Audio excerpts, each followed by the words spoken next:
There will be 21 minutes remaining in this period after question period. Déclaration de député, statements by members. The Honourable Member for Pitt Meadows, Maple Ridge, Mission. Mr. Speaker, high school graduation marks an important milestone in the life of a student, yet there are some who find it difficult to participate fully in the celebration, often due to the cost. Putting on the Glitz is a grassroots initiative in my riding that provides underprivileged students with formal attire so that they can take part in their graduation with pride. Most of these students would not be able to join in without this assistance. A committee of volunteers from local community service agencies, School District 42, and other generous partners put together an evening where students can choose their formal wear and accessories for their upcoming graduation, have their hair styled and makeup done by local professionals, and have their pictures taken by a graduation photographer. Mr. Speaker, please join me in thanking the Putting on the Glitz volunteers for their great work for the third year in a row, and in congratulating the students of Pitt Meadows Maple Ridge Mission who will be graduating in the coming weeks. Well done. Honourable Member for opponent Jacques Cartier. Thank you very much, Mr. Speaker. As you know, April 22nd was Earth Day, and for the occasion, an elementary school in my riding of Pont-Neuf-Jacques Cartier underscored this event in a very specific way. For close to 5 years, the students and teachers of the La Morelle School in Saint-Ubald have been actively engaged in a joint initiative to enhance education, environment, and sustainable development. They have carried out numerous projects to protect the environment and preserve the shores of watercourses in my riding. In order to build on this engagement, the De La Morelle School became the first elementary school in the school board to devise a charter of education for the environment and sustainable development. I'd like to thank the students and Ms. Marie-Claude Gignac, their principal, who carried out this project. These are future citizens who are going to be responsible, and we should all follow their example. Thank you, Mr. Speaker. For New Brunswick Southwest. I recently applied for a credit card from a major financial institution I do banking with. I'm appalled at the depth and scope of the questions I was asked by one of the country's leading banks. Particularly, I was told that my information could be shared with any of its other business operations. The banks are simply asking and obviously collecting too much information from Canadians, right down to the amount I pay for rent, my building fee, and even the liquidation value of my 2007 F-150. Respect is a two-way street, and Canadians are entitled to it when dealing with our banks.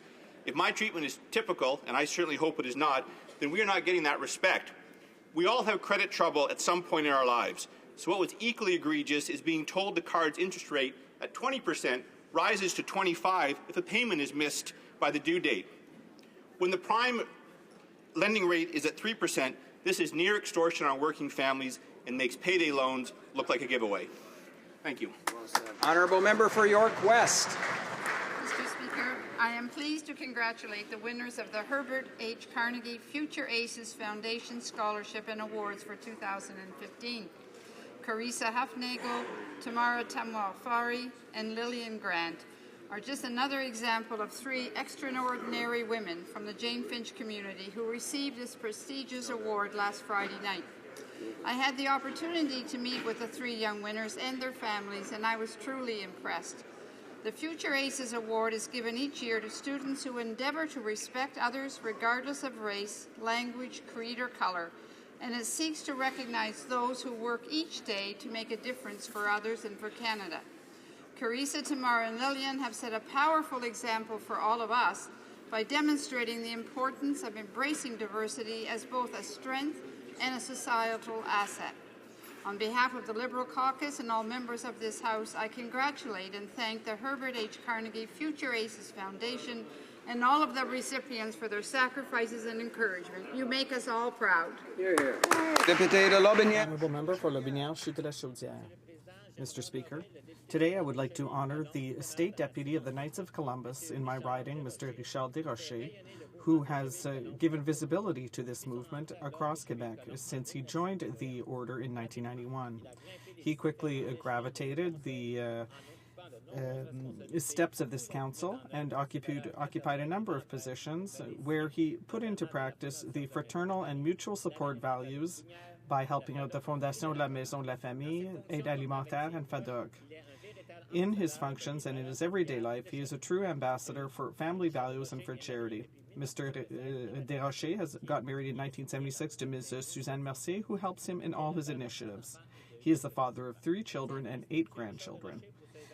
I would like to commend Mr. Desrochers for his Knights of Columbus actions for all of the Quebec public. Thank you. Rainy River.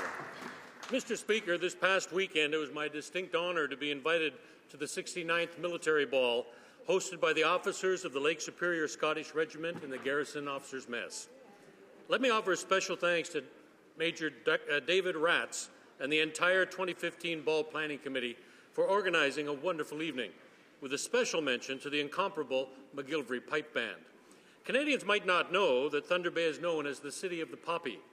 On July 5, 1921, the Great War Veterans Association, a forerunner of the Royal Canadian Legion, held their national organizational meeting in Port Arthur, Ontario. There they approved the poppy to be worn on the anniversary of Armistice Day.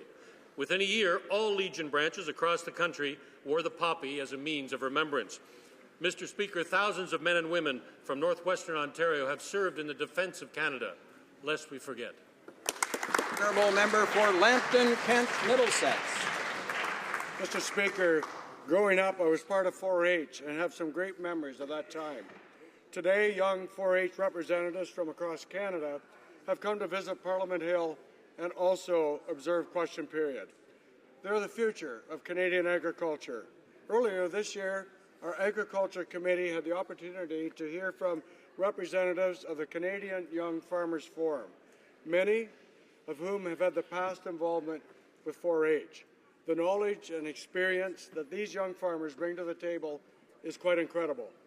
Farmers and agriculture industry are the backbone of our country, and as a government, we will continue to do what we can to help make sure that that industry sector remains strong and viable. Mr. Speaker, I'd like to recognize the 4-H youth for their commitment and dedication to our industry and to Canada, and we wish them all the best in their future endeavours. Honourable Member for Miramichi. Pay tribute to the memory of a dear friend, a great Irishman, and a true Miramichier. Marvin McCarthy passed away suddenly, surrounded by his loving family. Marvin has been described as a travel agent, a tour guide, a fundraising expert, guardian of Middle Island, and a champion of all things Irish-Canadian.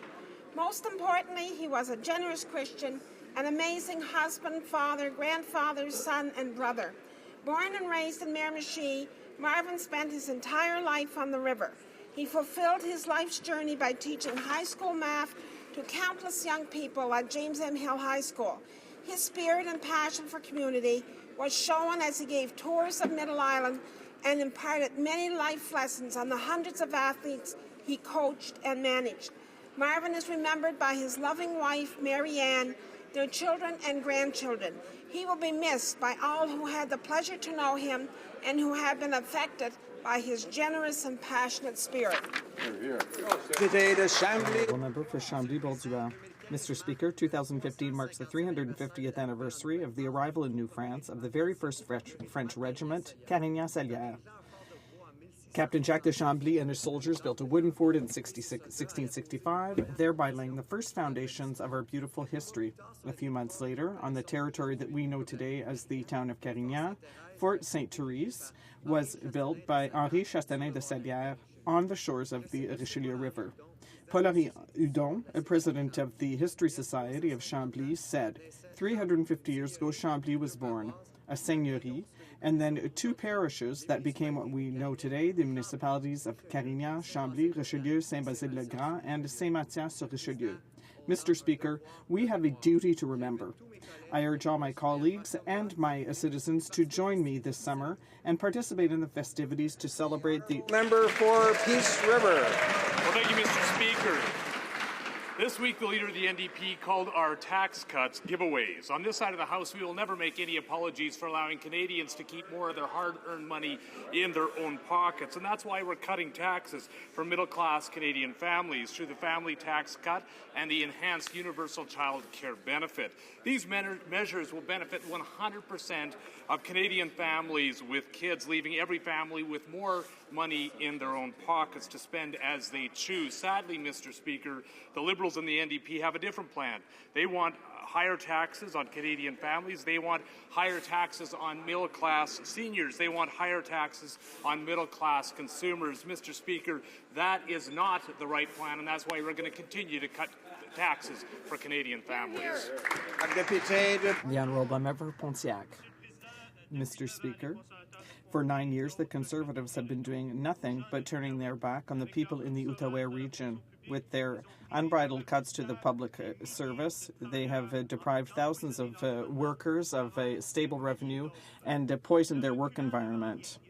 They will stop at nothing. They're even blocking the protection bill on the Gatineau Park. This was a year ago to the day. And yet the objective was to provide legal protection to one of the most visited parks in Canada, a park which is at the very heart of the identity and the economy of the Outaouais region. It is not for nothing that this bill received the support from thousands of Canadians and from experts. The Conservatives and their Liberal friends said that they had a better plan for our park, and yet we're still waiting. Thank you, Mr. Speaker. The honourable member for York Centre. Today marks 40 years since the capital of the Republic of South Vietnam fell to the communist invaders from the north. An iron curtain of totalitarianism fell upon the democratic South. Many were sent to political re-education camps, tortured, beaten, and killed. Over 2 million people from the South fled by any means possible. Many escaped on makeshift rafts. They set out to sea in search of freedom. Some 250,000 of these boat people, as they became known as, died at sea from drowning, starvation, thirst, and hunger. For over 60,000, a safe haven was found in Canada. In 1979 and 1980, the Conservative government of the time, with the help of churches, synagogues, communities, and just plain old folks, offered them a home in Canada. The Vietnamese community now numbers over 300,000 strong. They are fiercely proud Canadians. Many are here in Ottawa today to mark the 40th anniversary of the start of their journey. As a country, we are marking the passage of the Journey to Freedom Day Act, now enshrined in Canadian law. To all Canadians of Vietnamese descent and to all those who came to this country in search of hope and opportunity, you have all made Canada the best. The Honourable Member for Saint-Laurent-Cartierville. Mr. Speaker, under an act adopted unanimously by the Parliament, Canadians will now celebrate annually on April 30th their compatriots of Vietnamese origin. Our country will commemorate the boat people and other Vietnamese refugees who came to Canada and who have become a part of us. They remind us that Canada is made stronger when it is welcoming, confident, and generous. All together, without excluding anyone, every year we will commemorate the Vietnamese Canadian community's personal and collective sacrifices and celebrate the promising opportunities made theirs and ours in a Canada made stronger by their welcome, presence, and outstanding contributions. Every year we will celebrate together the uplifting symbiosis that arose between the Canadian and Vietnamese identities. What a great opportunity to remember where we come from, better to understand where we want to go together. The honourable member for Calgary Northeast. Mr. Speaker, now that the Prime Minister has balanced the federal budget, our government is working to help hard-working families balance theirs. That's why we are expanding the universal child care benefit to make it available to every single Canadian family with a child. You're right, brother. But there are up to 200,000 families who may not get the money that is owed to them. If they do not apply, across Canada, this represents millions of dollars in unclaimed benefits. Families who are not currently receiving the universal child care benefit, who have never received the benefit or who have never applied for the Canada Child Tax benefit and still have children under 18 in their care must apply. It is important that you do so quickly because the deadline to apply and receive your benefits in July is tomorrow. To sign up, please go to canada.ca/tax savings. This money is owed to 200 families, and our Conservative government is working very hard to make sure that they get it. The honourable member for Timmins, James Bay. Stop the press, Mr. Speaker. The Liberal Party finally has a policy of sorts. It's their outrage about the Conservatives using taxpayers' dollars for partisan advertising. Now, I agree that's unacceptable, but I remember a time when the last Liberal government shamelessly raided the Treasury for their own partisan ads, and the Liberal brand doesn't change much. Just look at the Auditor General in Ontario, who's warning that the Liberal gang there are stripping the rules so that they can flood the airways with partisan advertising. And what do these Liberals have to say about it? Not a peep, not from the likes of Gerald Butt, who wrote the Ontario Liberal playbook. So the Liberal position is really clear. They're against partisan advertising unless they get to do it. They support labour rights unless they're trashing collective bargaining rights on Parliament Hill. They claim to be defenders of the Charter, except when they're supporting Bill C-51. It's Tweedledee and Tweedledum, Mr. Speaker. Two tired old parties cut from the same cloth. Canadians know the difference. They're going to show both parties the door come this election. The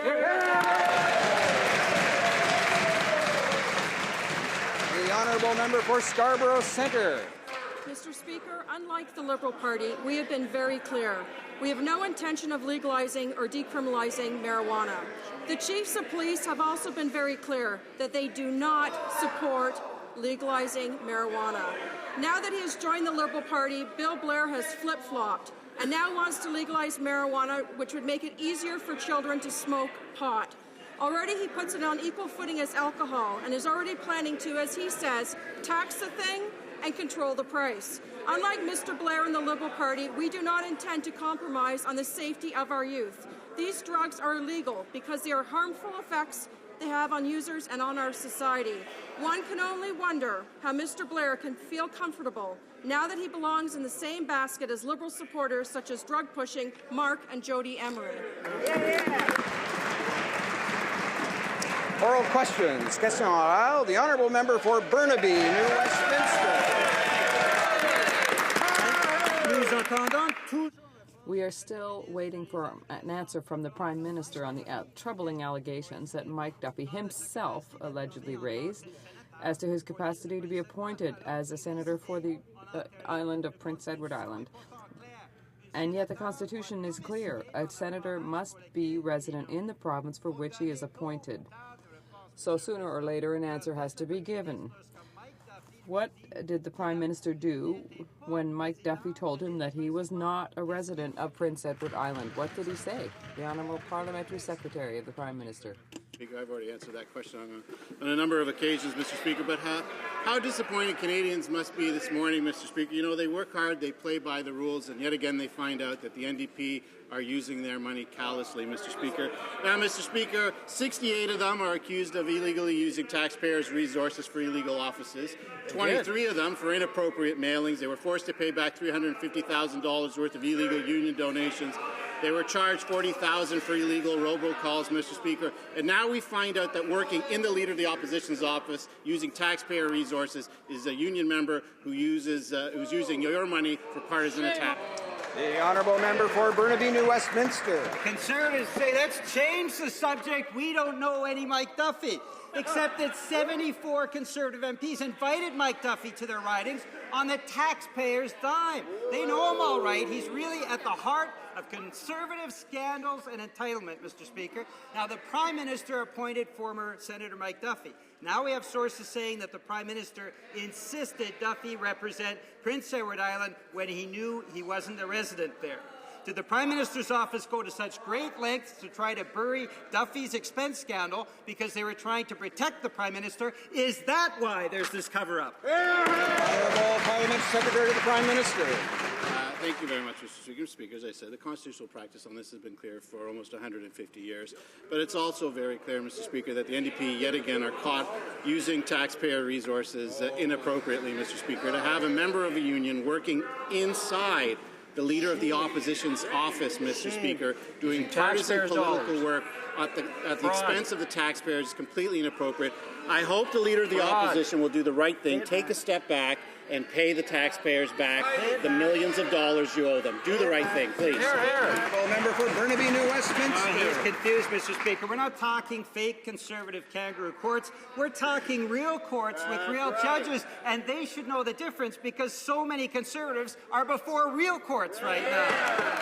Now, here's a question for the finance minister. It'd be nice to have an answer. The Conservative budget gives billions to the wealthy while making the middle class and future generations foot the bill. Now, today, GM announced it will cut another 1,000 positions in Oshawa. That's 1,000 more people looking for work and 1,000 more families struggling harder to make ends meet. With all these job losses, why are Conservatives failing to take real action to protect good Canadian jobs? Will the Finance Minister maybe answer that question? The Honourable Minister of Finance.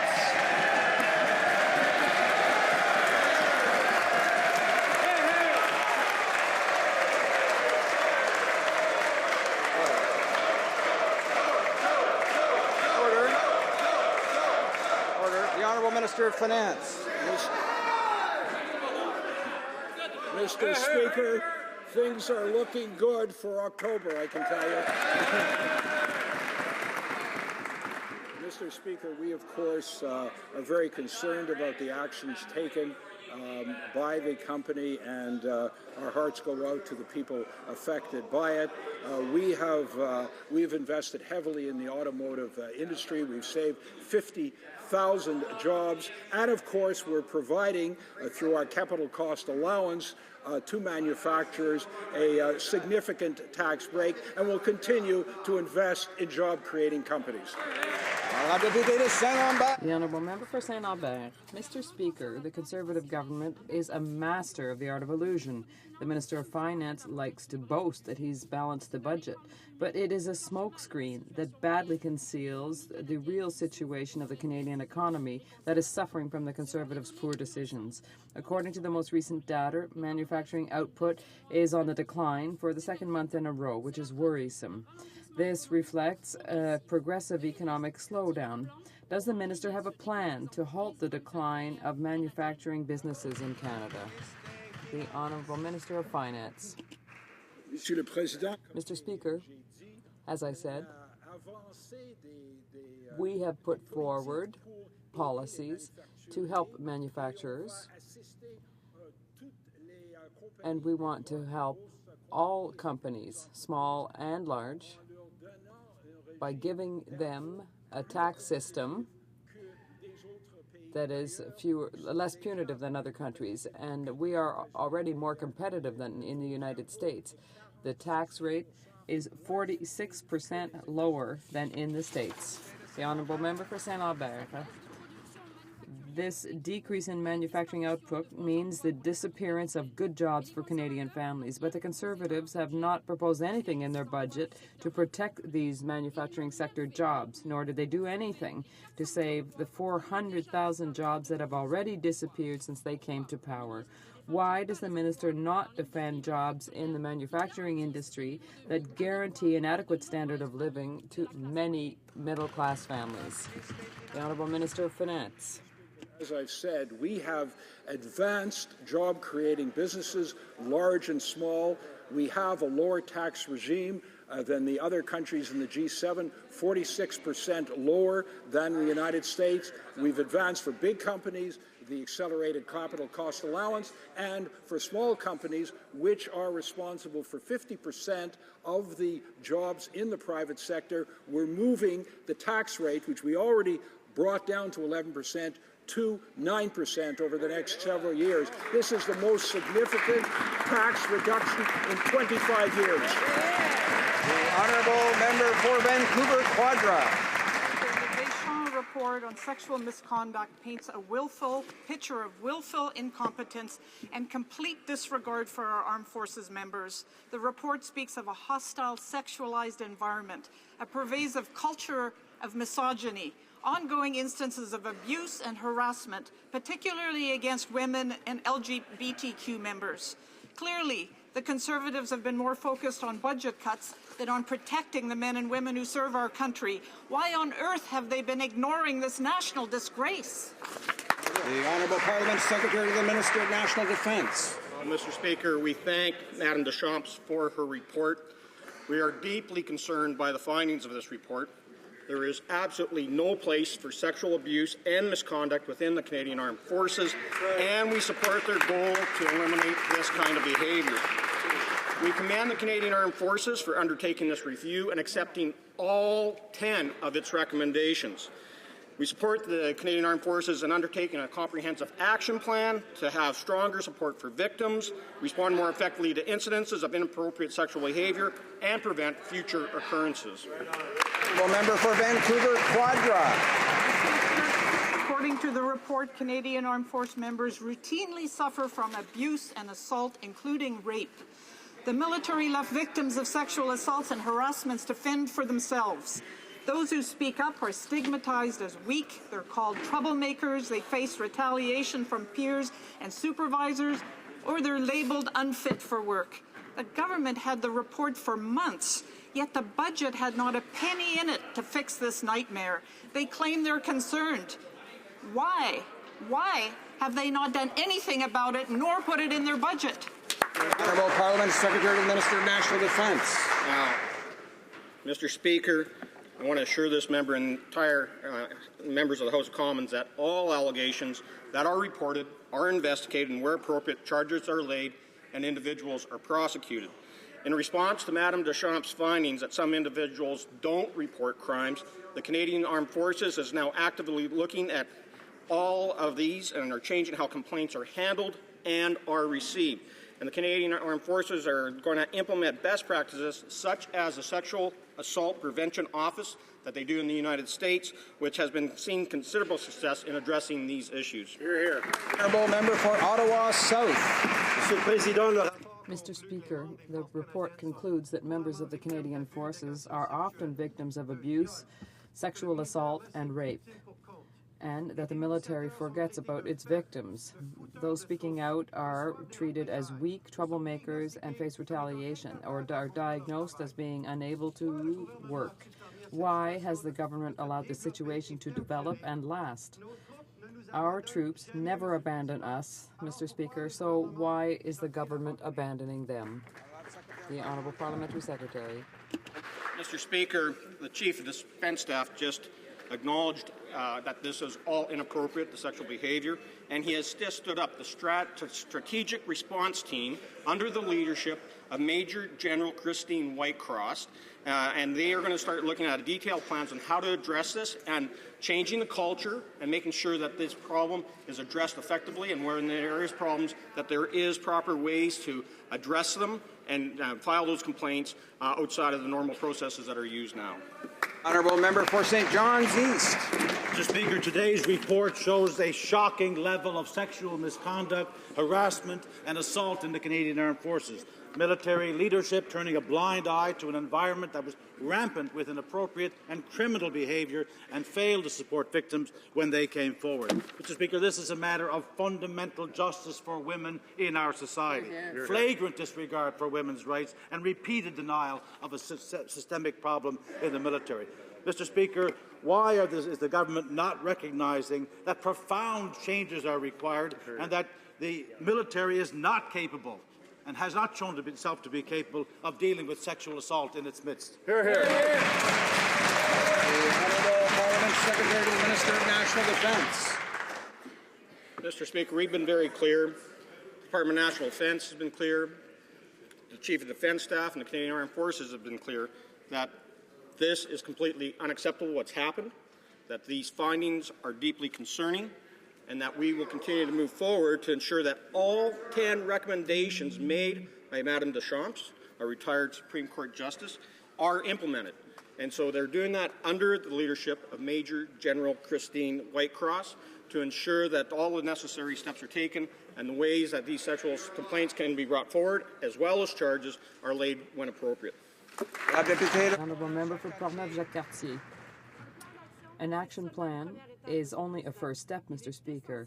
It is critical to get to the bottom of things in order to understand the systemic failure on an investigative prosecutorial level of these offences. The Canadian military justice system has let down men and women who tried to report cases of sexual misconduct, harassment and aggression.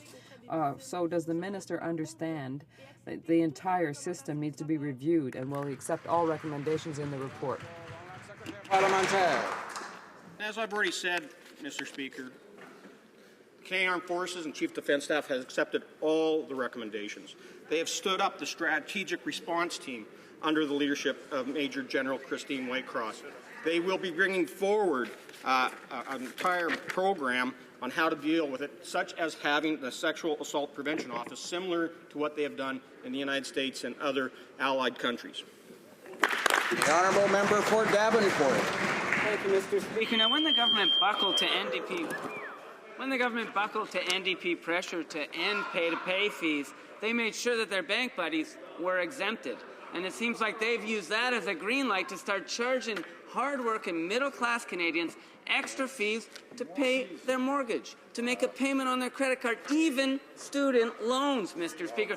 This is pay-to-pay fees on steroids, Mr. Speaker. So when will this government stop sheltering big banks and their billions in profits and finally ban all pay-to-pay fees? The Honourable Minister of Finance. Mr. Speaker, we are the only government that has stood up for consumers by lowering taxes and putting more money back in their pockets. We've taken action to improve low-cost bank accounts and to expand no-cost banking options for more than 7 million Canadians. We've introduced debit and credit card code of conduct. Our government believes with better information, Canadian consumers can make informed choices, which will be in their interest. Continue to Quebec. Honourable member for Quebec. Let's look at the facts, Mr. Speaker. Under the Conservatives, Canadians are working more and more, but most of them cannot. They just live from paycheck to paycheck. They can't save. Despite record profits of billions of dollars, Canadian banks, we know, are not satisfied. They always want more. We find out now that customers will be charged fees to pay their mortgage payments down, not to mention transactions that are more and more expensive for all Canadians. Enough is enough. Will the Conservatives finally defend the middle class and call their banker buddies to account? Order. Order. Order. This is order. This is order. This is the second demonstration. We're going to run short on time. The Honourable Minister of Finance.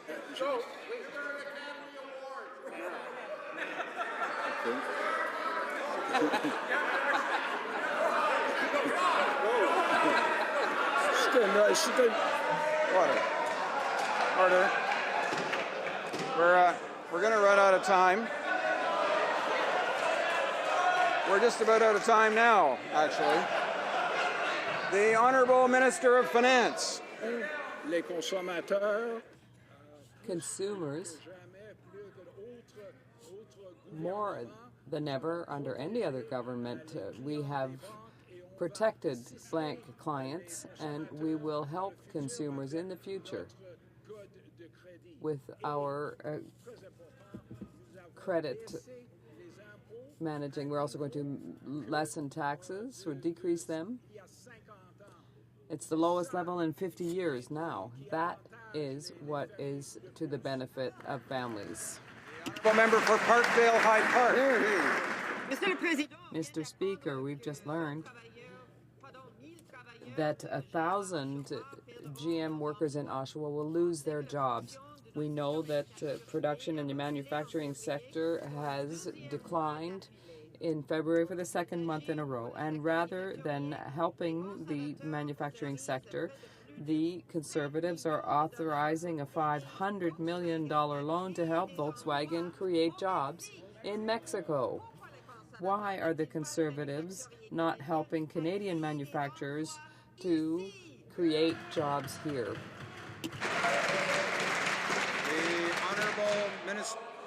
The Honourable Minister for International Trade.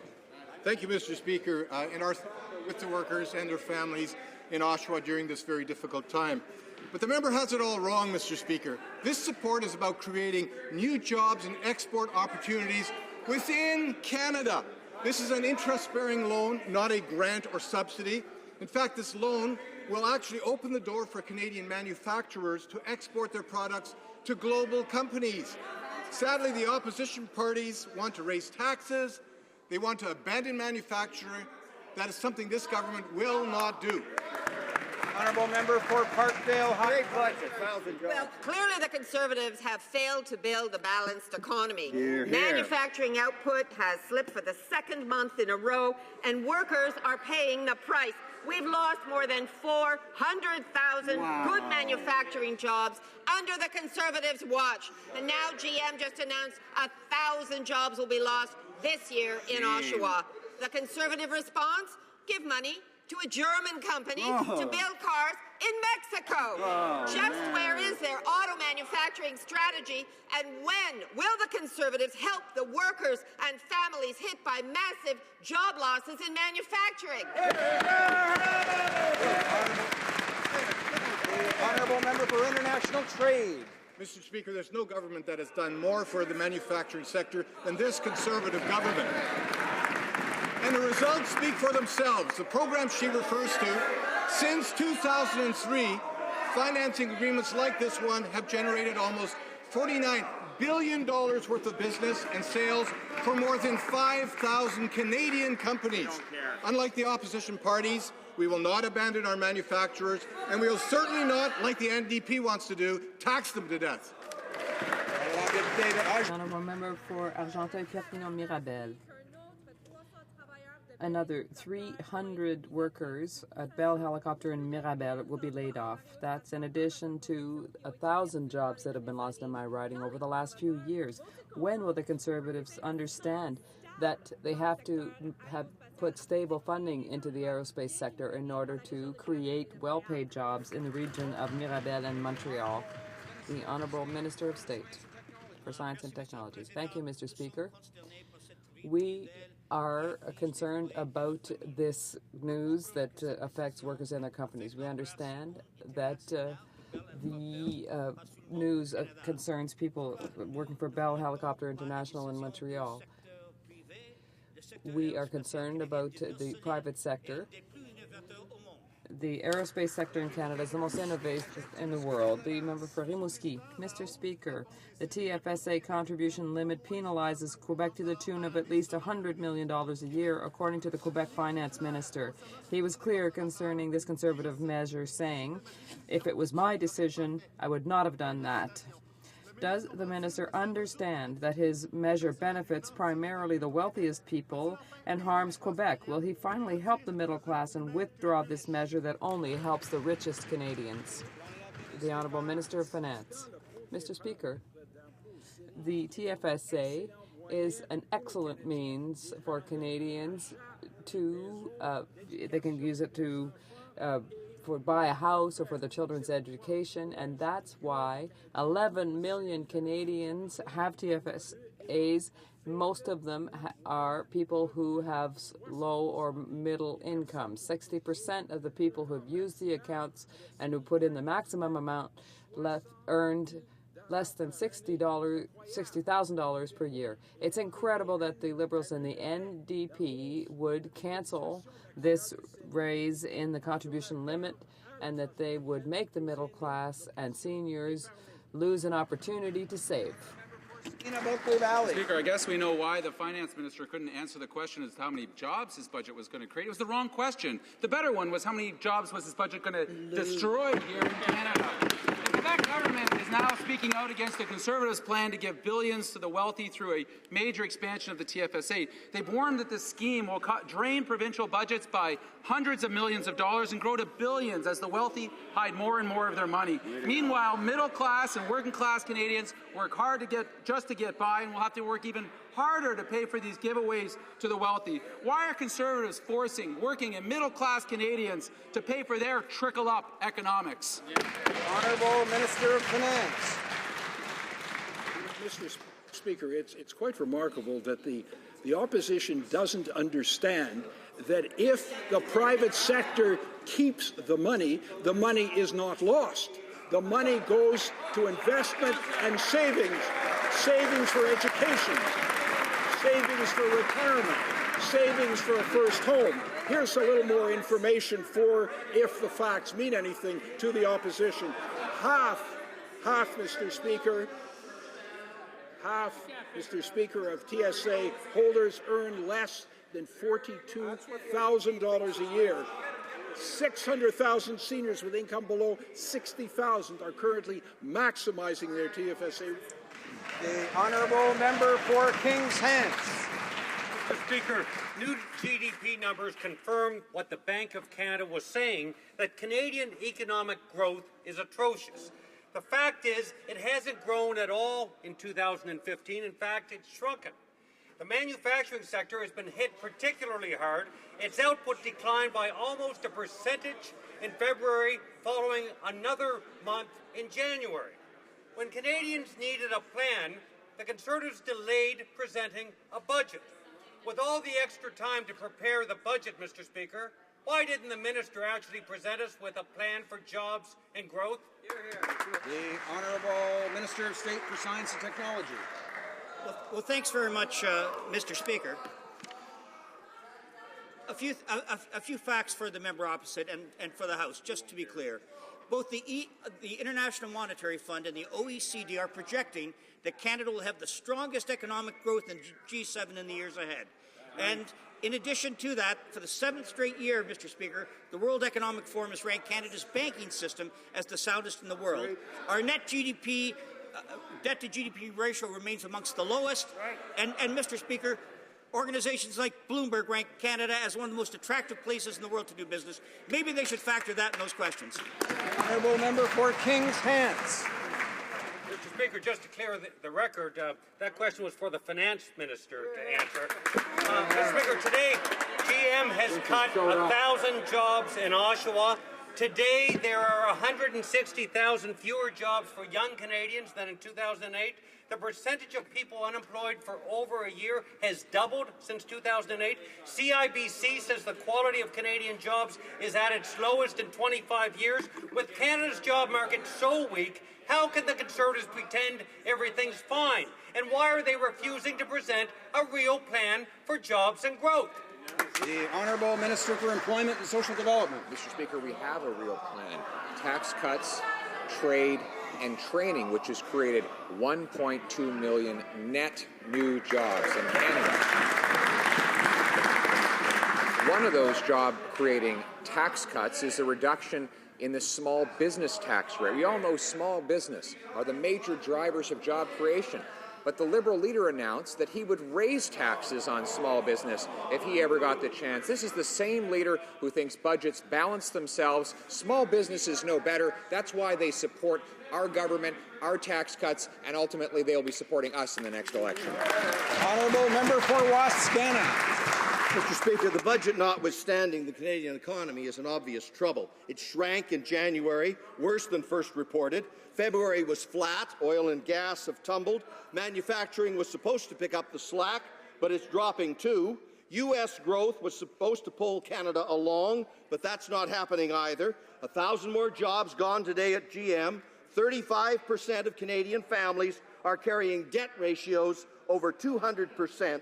Why did we waste 2 months for a pointless budget with no plan for growth and not even a basic job creation target? The Honourable Minister for Employment and Social Development. Mr. Speaker, the Liberals have a one-point plan for the economy, and that is to raise taxes on the middle class.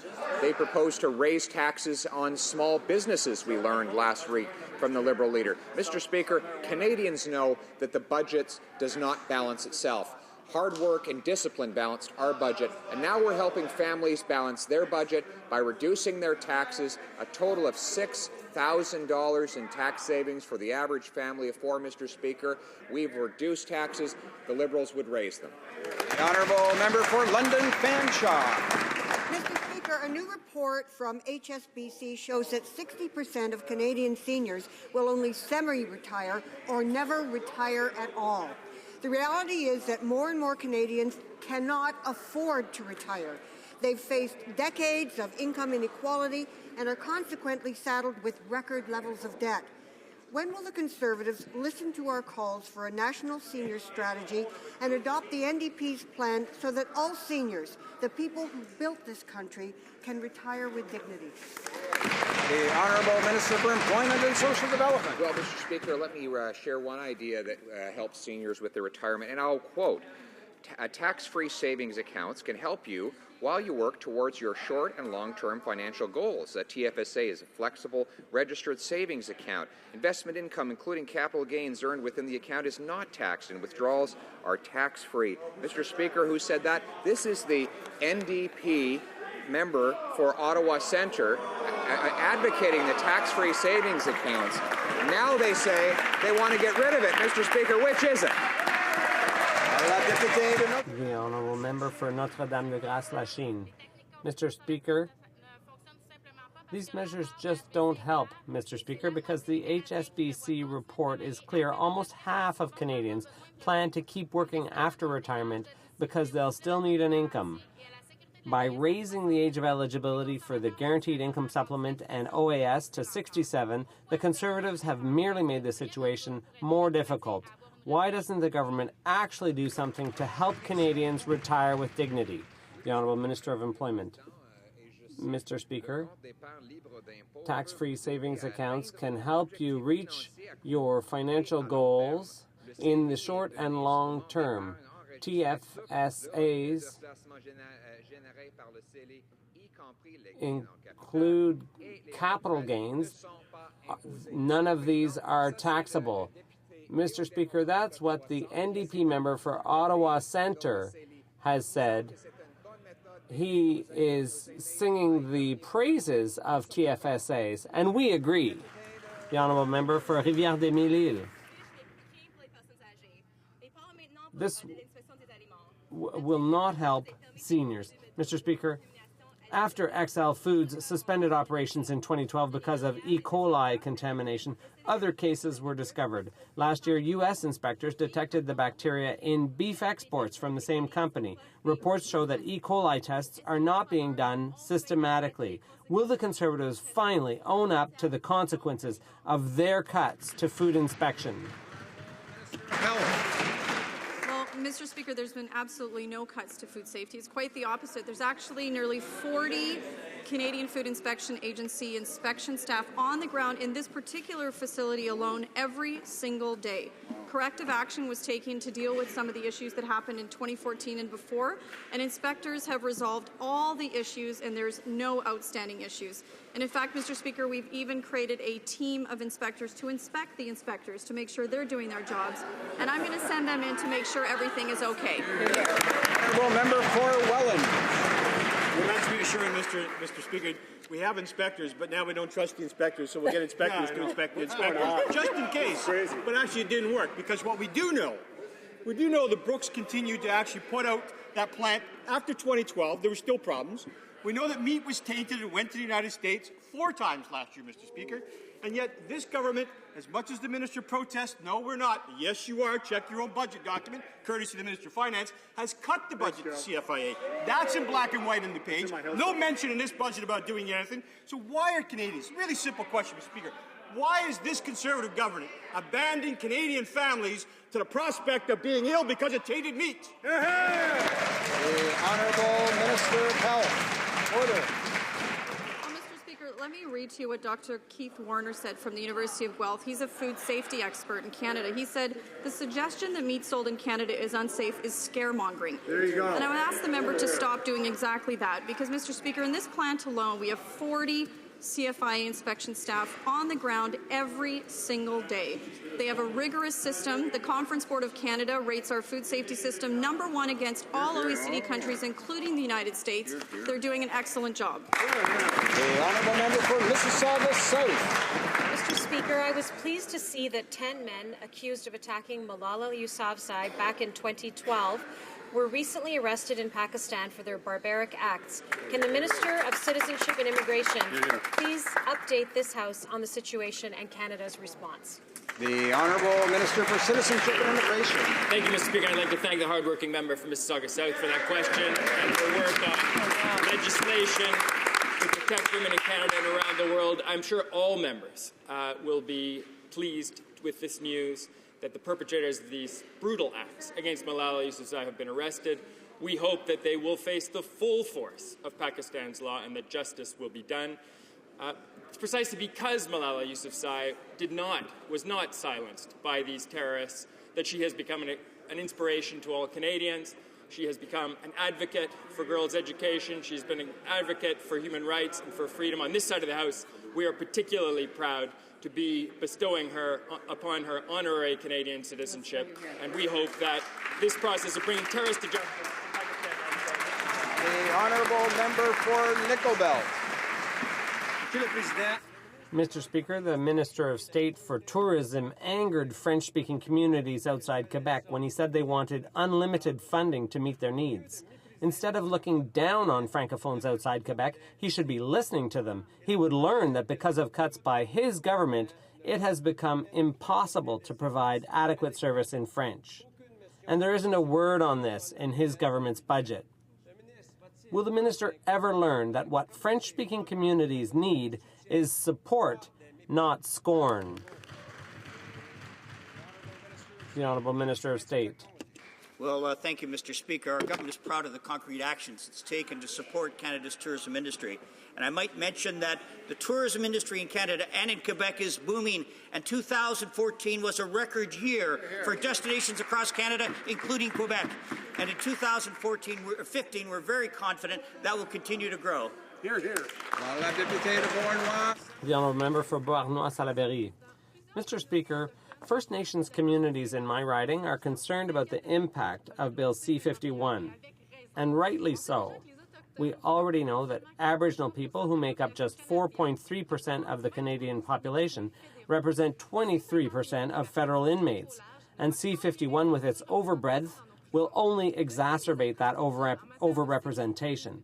Given the underfunding of on-reserve public safety infrastructure, why is the minister so determined to ram this bill through and threaten the rights of Aboriginal people? The Honourable Minister of Justice. Mr. Speaker, quite the contrary. This is a bill that is very focused. It brings forward practical, pragmatic measures that many of our law enforcement community, in fact, many Canadians and communities have been calling for to protect them. This is a very serious issue. This is not, Mr. Speaker, some hypothetical scenario happening around the world or happening in Canada.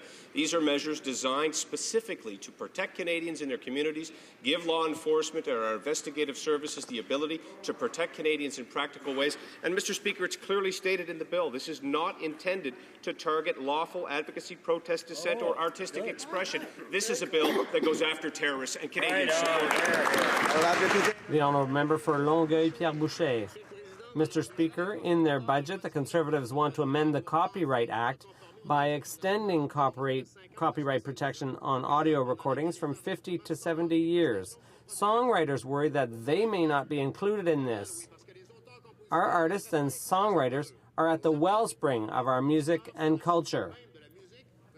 Is the minister going to protect our artists and include them in the changes to the Copyright Act? Is he going to stand up for them? The Honourable Minister of Canadian Heritage. Thank you, Mr. Speaker. We're proud of what we've done for artists in Budget 2015.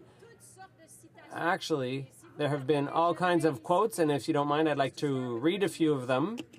Music Canada said the following: by proposing to extend the term of copyright in recorded music, the Prime Minister and the Government of Canada have demonstrated a real understanding of music's importance to the Canadian economy. Absolutely. And let me say what Randy Bachman had to say. Oh, yeah. Randy Bachman himself said that the Prime Minister is taking care of business. We'll take no listen to the artists. Honourable Member for Beaches East York. Mr. Speaker, mayors and councillors across this country are furious with this government's imposition of community mailboxes in the neighbourhoods they represent. Hamilton is taking Canada Post to court over the unilateral seizure of municipal property. In cities like Ottawa and Toronto, councillors are demanding to know how Canada Post can possibly fit super boxes into dense urban neighborhoods without destroying green space, without causing traffic problems, without making the streets less safe for kids. Why are the Conservatives forging ahead with a plan that's going to fail our cities? Honourable Minister of Transport. Mr. Speaker, the reality is that in 68% of Canadian households, there will be no change through the moving to community mailboxes.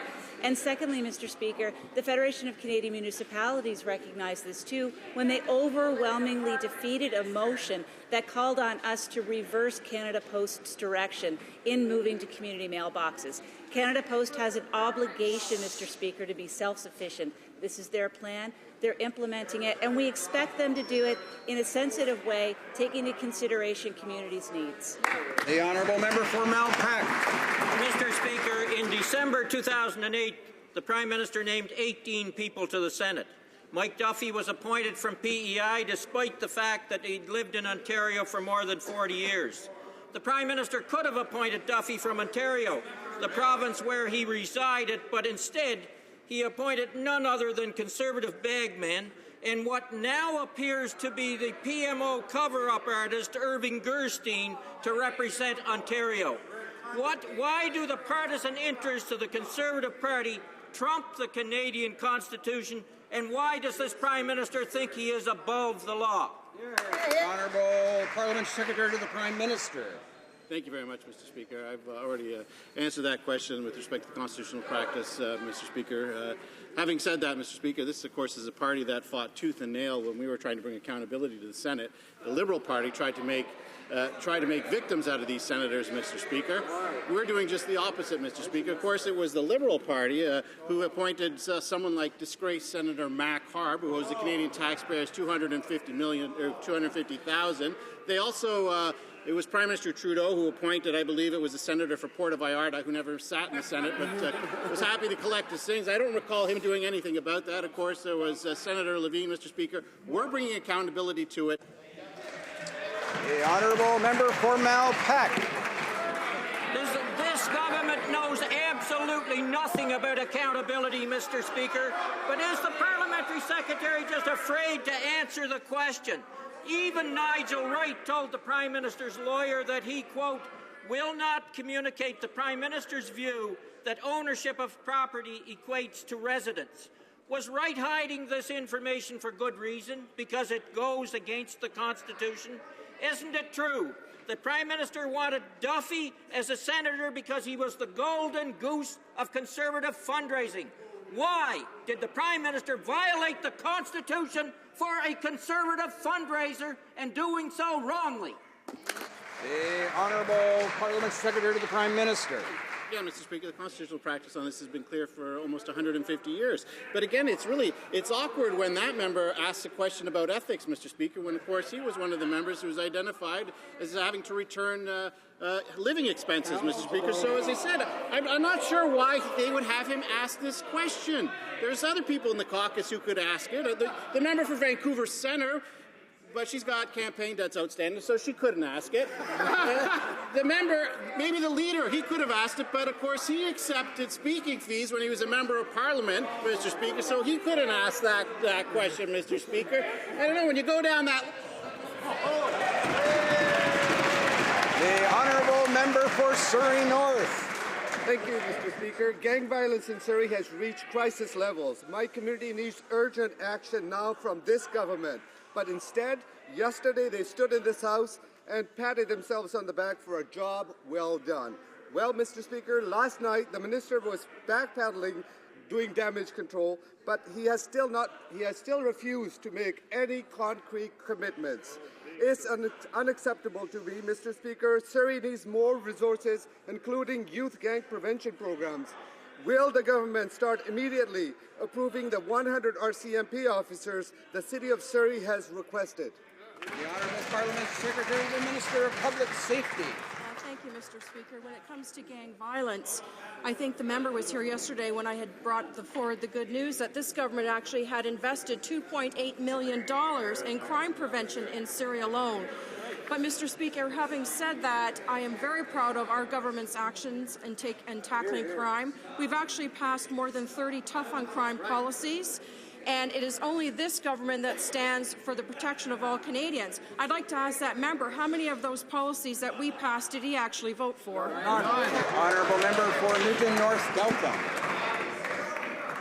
No more excuses and no more empty promises. The city and the province are waiting for this government's approval for 100 new RCMP officers. The people of Surrey need more police on the streets now, and they need more gang prevention and drug crime prevention funding. Conservative self-congratulation for their failures isn't going to fix the problem. The violence on our streets is real, and the government needs to take real action. Will the minister commit here and now to approve the new officers and resources and provide clear timelines for when they will arrive? Honourable Parliamentary Secretary to the Minister of Public Safety.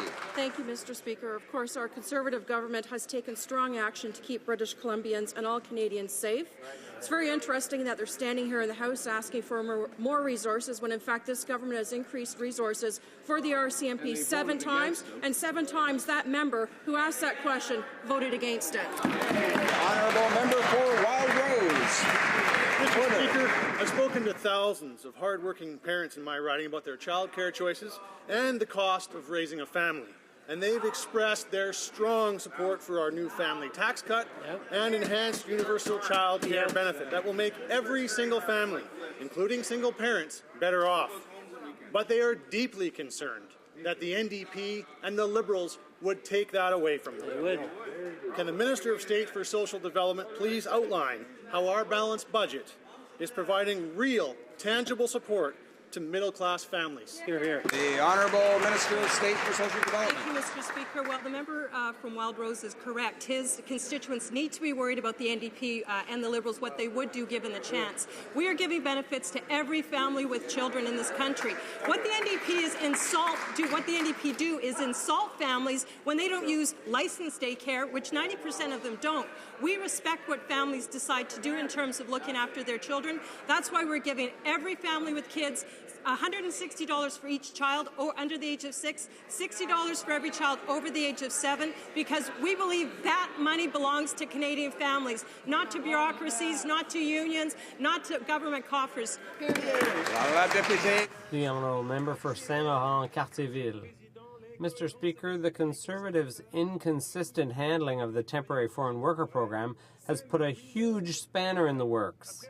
After throwing the program open to widespread abuse, the Conservatives have now swung to the opposite extreme, slamming the door so firmly shut that employers can't get the workers they legitimately need to keep the economy rolling. The Quebec government and Chamber of Commerce have condemned this mismanagement and have justifiably demanded that talks be held. When are the Conservatives going to stop damaging the economy with their incompetence and their arrogance? The Honourable Minister of Employment. Mr. Speaker, our changes have been known since June 2014. We've discussed this with the Quebec government ever since that announcement was made. But 143 Quebecers are on EI this very year, and they need jobs. Quebec jobs should go to Quebecers, and it's shameful that the Liberal Party of Canada wants to take jobs away from Quebecers and give them to temporary foreign workers. That is entirely shameful, Mr. Speaker. West Territories. Mr. Speaker, Canada's 2-year reign over the Arctic Council has been labelled a failure by the international community. Climate change is one of the greatest threats to the North, and the Conservatives chose to ignore it. The United States have taken charge and declared that the Arctic Council will return to critical issues like the impact of Arctic climate change, the development of renewable energies, public education, monitoring ocean acidification. Why did this government waste 2 years of Arctic Council time and spoil their efforts on the international stage? The Honourable Minister for Foreign Affairs. Mr. Speaker, I don't know where this member has been on this file here, but we have championed a program of economic development and environmental sustainability. Now, this honourable member said something about a failure. I'm going to tell you something, Mr. Speaker. I was at that conference. Every single permanent member there praised our government and this member of the environment for her chairmanship of the Arctic Council. He's the only one, and they're the only ones who are questioning this. Nobody else is.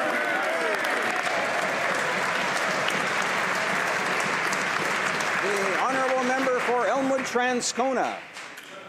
Mr. Speaker, our Conservative government, under the leadership of this Prime Minister, has been unequivocal in our support for Ukraine.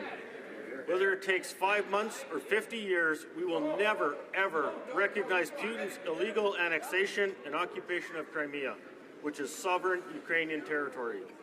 Can the Minister of Foreign Affairs please update the House on the most recent measures our government has taken to support Ukraine and its territorial integrity? Honourable Minister for Foreign Affairs. Thank you, Mr. Speaker. Canada strongly condemns the actions of the combined Russian separatist forces, and we remain concerned about what appears to be Vladimir Putin's command and control of militants in occupied Ukraine. Today, I was pleased to announce, along with the Ukrainian Foreign Minister, Pavlo Klimkin, Canadian funding for a series of projects to strengthen human rights and improve Ukraine's business environment. This is in addition to Canada's significant military contribution to NATO's assurance packages and the world's strongest sanctions regime. Make no mistake, under the leadership of this Prime Minister, Canada stands with Ukraine. The Honourable Member for Saanich Gulf Islands. Thank you, Mr. Speaker. Let me parenthetically agree entirely with the member for Western Arctic. Canada's performance as chair of the Arctic Council was a disgrace. But my question is related to Bill C-51 and the 94th application of time allocation. Earlier today, the government House leader made the absurd claim that I hadn't read C-51, which I assure you I've studied assiduously, and I doubt that the honourable member has. I would like to know if the government House leader knows the difference between oversight, review, and issuing a warrant. They are three entirely different concepts. Bill C-51 does not contain any judicial oversight. The Honourable Government House Leader. Mr. Speaker, when we introduced this legislation and drafted it, we had a choice. We could ask politicians after the fact to examine the activities of the Canadian Security Intelligence Review Service with regard to their new powers, or we could give that power to judges to examine in advance, before acts were undertaken, whether they were appropriate, and if they thought so, to grant a warrant. That is the choice we made. We chose to have judges review these matters rather than politicians.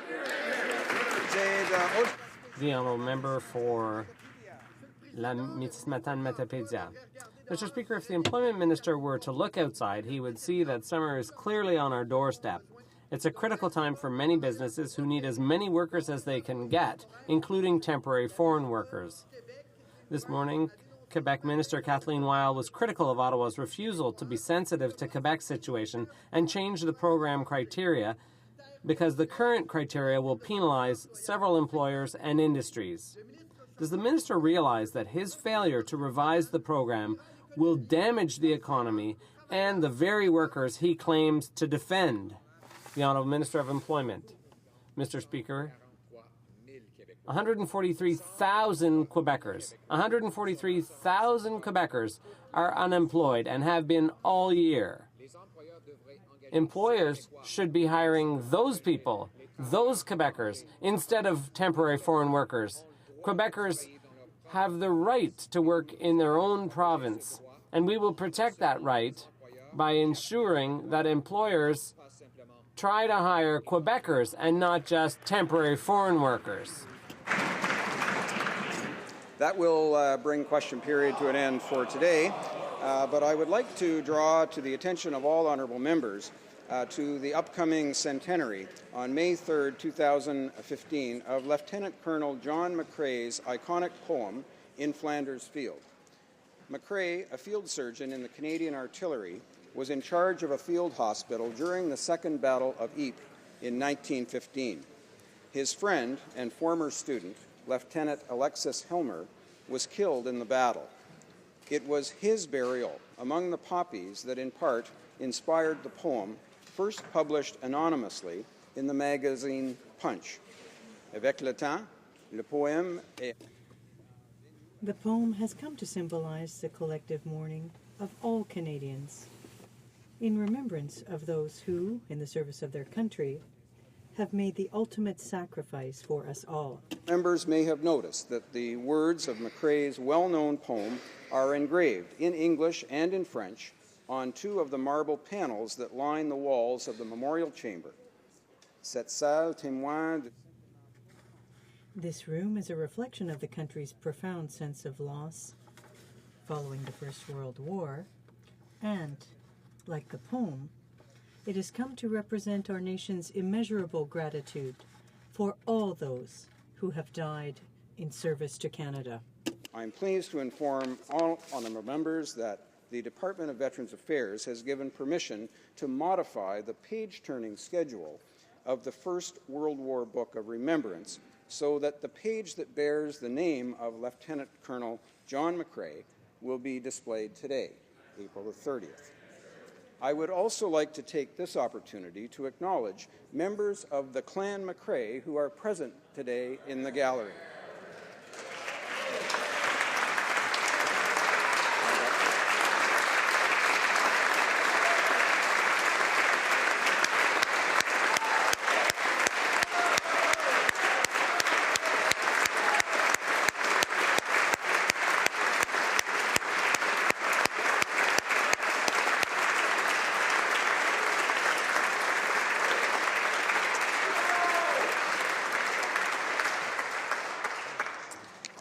I think we'll now go to the Thursday question, the Honourable Member for Burnaby New Westminster. Well, thank you, Mr. Speaker. Well, there's bad news and good news. The bad news, of course, Mr. Speaker, is that today we've seen the 94th time the government has used a time allocation to shut down debate on C-51, which threatens our rights and freedoms. And today, we've seen the 94th time, and even the government seems to want to continue with the 95th time, a time allocation motion. And this is incredible, Mr. Speaker.